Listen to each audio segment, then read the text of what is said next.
क्योंकि बीजेपी सत्ता में है, आप लोग कोरी सियासत कर रहे हैं पोल्यूशन के नाम पर। अरविंद केजरीवाल जी दिल्ली के मुख्यमंत्री थे तो इतने कार्यक्रम, इतने शो, इतने डिबेट, इतनी आलोचना, ऐसा मालूम पड़ रहा था कि दिल्ली वालों को तो जान से मार देना चाहते हैं केजरीवाल जी। जमकर सरकार को घेर रहे हैं, वंदे मातरम को लेकर भी, जनगण मन को लेकर भी आपने जमकर सरकार को घेरा है। नरेंद्र मोदी जी ने आरएसएस की गोभी खोदने के लिए बहस रखी। जो आरएसएस के बारे में देश के लोगों को पता नहीं था, आरएसएस को बदनाम करने के लिए मोदी जी ने वंदे मातरम की डिबेट रखी कि पूरे देश में आरएसएस की सच्चाई पूरा विपक्ष मिलकर बता दे। वंदे मातरम पर चर्चा को संजय सिंह गैर जरूरी मानते हैं। संजय सिंह बिल्कुल जरूरी मानते हैं वंदे मातरम की चर्चा को, लेकिन जो वंदे मातरम लगाने वाले लोग थे, अगर वो आज हिंदुस्तान में होते तो कहते पहले लाल किले के पास हुए आतंकी हमले पर बात करो, पहले इस देश के करोड़ों जो नौजवान बेरोजगार हैं उस पे बात करो। हमारे बच्चे रो रहे हैं, व्यापार बर्बाद हो रहा है, 21-21 घंटे मंत्री जी लाइट नहीं आ रही है, कुछ इंतजाम कीजिए, कुछ इंतजाम कीजिए। कह लगे जय श्री राम, बजरंग बली की जय। दिल्ली की नई साइंटिस्ट हमारी थर्मामीटर वाली सीएम रेखा गुप्ता जब से सरकार में आई है तब से वो अपने कामों को कम गिनाती हैं और केजरीवाल ने क्या क्या नहीं किया वो ज्यादा गिनाती हैं। आज की इस वीडियो में हम देखेंगे कि जब डिबेट के दौरान गोदी मीडिया एंकर रेखा गुप्ता की तारीफों के पुल बांधते हुए जब संजय सिंह से सवालों पे सवाल कर रही थी तो फिर संजय सिंह ने उन सारे सवालों का बड़े ही बेबाक तरीके से जवाब देते हुए इस गोदी पत्रकार का मुंह बंद कर दिया और साथ ही दिल्ली की सीएम रेखा गुप्ता का सारा काला चिट्ठा खोल के सामने रख दिया। तो इस मजेदार वीडियो में अंत तक बने रहें और चैनल को प्लीज सब्सक्राइब करें। ये टीवी वाले भाई जल्दी फोकस करो। दिल्ली की आबो हवा क्या कहती है, क्योंकि राजधानी दिल्ली में आप हैं, दिल्ली में हम हैं और अभी बाहर से अंदर आप आए हैं। क्या कहा है हवा ने, सांस लेने के काबिल है? देखिए, हमारी जो माननीय मुख्यमंत्री जी हैं उन्होंने AQI का टेम्परेचर नाप लिया है और मैं तो ये सुनता रहा हूँ कि भाई 104-105 जब आदमी का टेम्परेचर हो जाता है तो उसकी स्थिति मरणासन्न हो जाती है। यहाँ तो टेम्परेचर 900 से भी ज़्यादा पार हो गया, तो दिल्ली की हालत क्या होगी आप समझ लीजिए।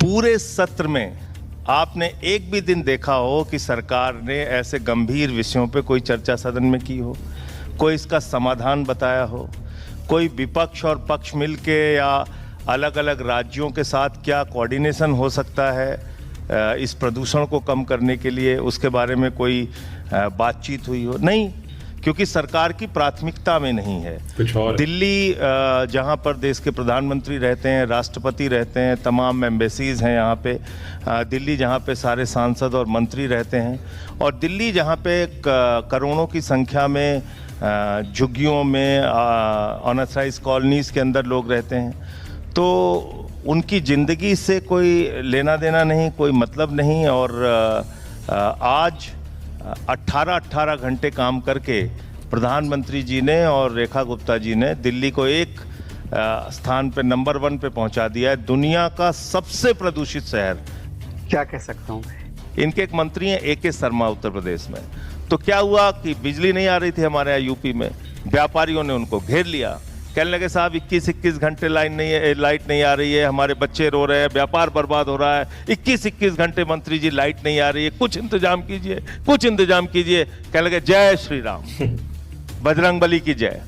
जिसने और क्या कहा ही हो करेंगे? उसने गलत किया हो। विरासत में आप लोग बीजेपी को कैसे दिल्ली सौंप कर गए थे? आप लोग खुद मानते थे देखिए, गैस ऐसा टेंडर हो गई है है विरासत में, जहाँ दिल्ली के बाद पंजाब की बात आप करिए, पंजाब में हम जहाँ आए सत्ता में, वहाँ तो हमने 90% पराली जलाने की घटनाओं को कम कर दिया।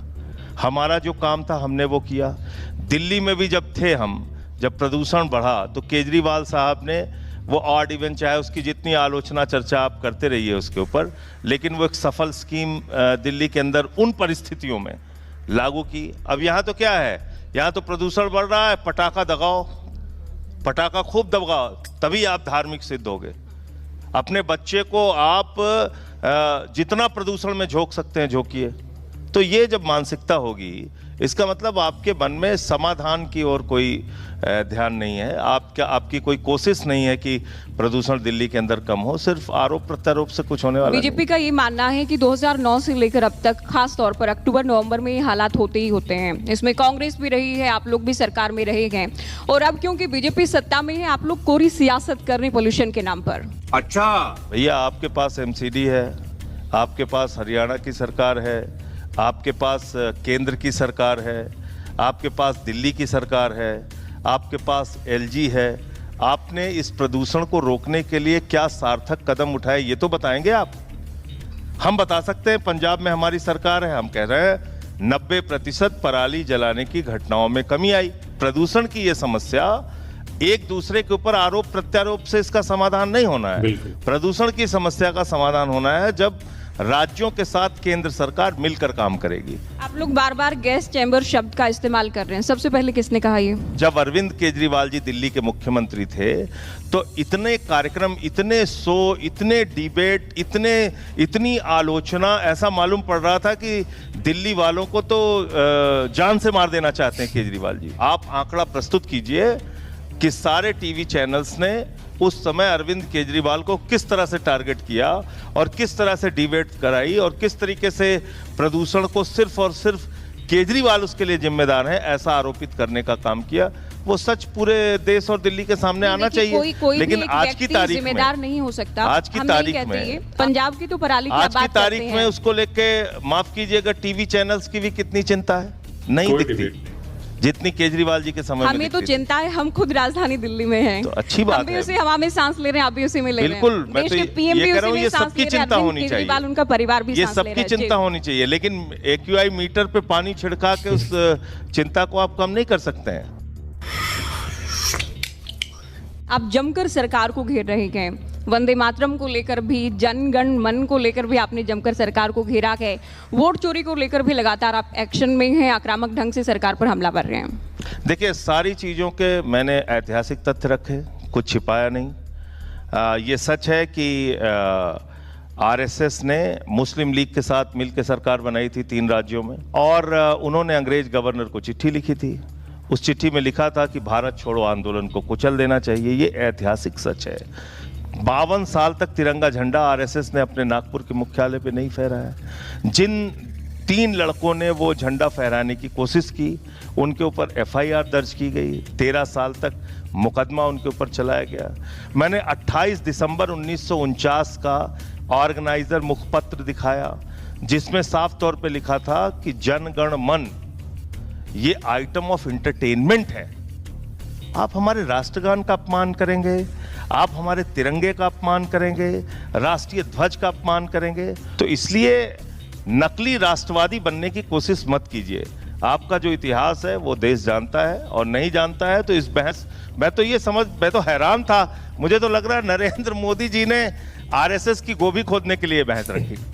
जो आरएसएस के बारे में देश के लोगों को पता नहीं था, आरएसएस को बदनाम करने के लिए मोदी जी ने वंदे मातरम की डिबेट रखी कि पूरे देश में आरएसएस की सच्चाई पूरा विपक्ष मिलके बता दे। पूछूंगा ऐसा कैसे हुआ? वो कांग्रेस को लेकर कहते हैं, जवाहरलाल नेहरू को लेकर कहते हैं, वंदे मातरम के टुकड़े कर दिए गए। ये तमाम तरह की बातें इस बार के सत्र में हम देख रहे हैं। मैं तो उम्मीद कर रहा था कि इस बार सदन के अंदर हम लोग चर्चा करेंगे कि ट्रंप ने भारत के ऊपर टैरिफ क्यों बढ़ाया, मैक्सिको जैसे देश ने 50% टैरिफ लगा दी हिंदुस्तान पे। मैं तो उम्मीद कर रहा था कि हम चर्चा करेंगे कि 20 लाख लोग प्रदूषण से इस देश के अंदर हर साल मर जाते हैं, उसको दूर करने के लिए कैसे काम करेंगे। 45 करोड़ बेरोजगारों की फौज खड़ी हो गई है इस देश में, उसमें कैसे बातचीत करेंगे।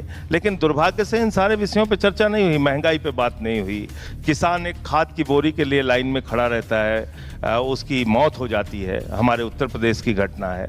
तो इन सारे मुद्दों पे हम सोच रहे थे कि सदन में बात होगी, लेकिन कोई बातचीत नहीं हुई। तो सरकार की प्राथमिकता ही नहीं है वो। अभी जैसे क्या है, वंदे मातरम पर चर्चा को संजय सिंह गैर जरूरी मानते हैं। नहीं, जरूरी मानते हैं।